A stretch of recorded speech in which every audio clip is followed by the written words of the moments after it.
Hi, I'm Anika, a freshman at West Windsor-Plainsboro High School North. I have been studying biology this year, and I'm here to discuss celiac disease. Celiac disease is a condition that damages the lining of the small intestine, preventing it from absorbing parts of food that are important for staying healthy. The damage is due to a reaction from eating gluten, which is found in wheat, barley, rye, and possibly oats.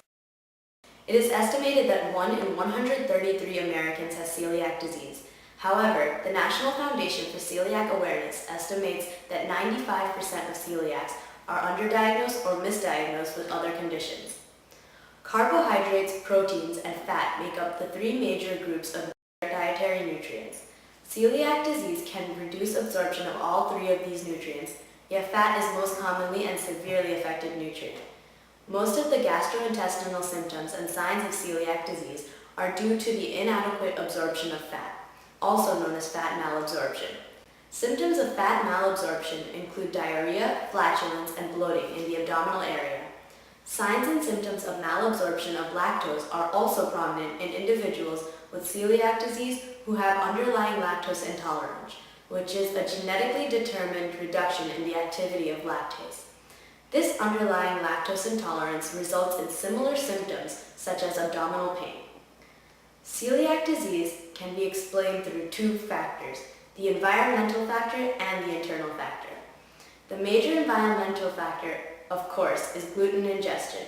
The internal factor is having one or two of the genes linked to celiac disease.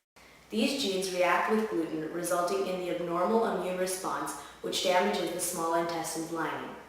97% of patients with celiac disease have at least one of the two genes.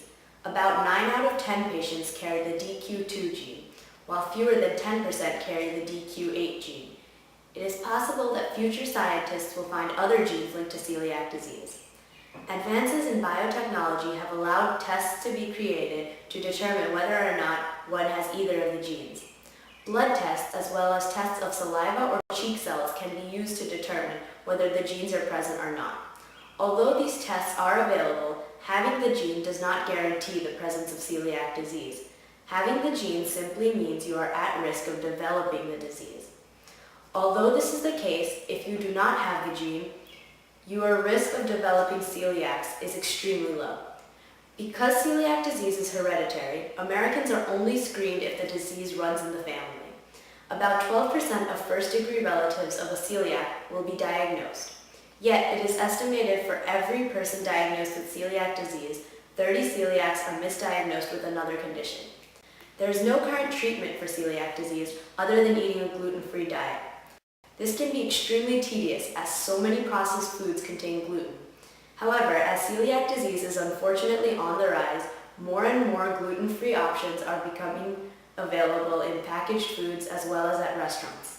Additionally, biotechnicians are working to find a way to turn off the genes related to celiac disease as a possible cure. In fact, a group of genetically altered mice with celiac disease were used in a recent study in which the IL-5 protein was blocked. Once this protein was blocked, the symptoms of celiac disease began to reverse. Blocking this protein in individuals with a high risk for celiac disease will hopefully be a step towards reducing the condition. Thank you for your time, and I hope I have shared with you all that you wanted to know about celiac disease.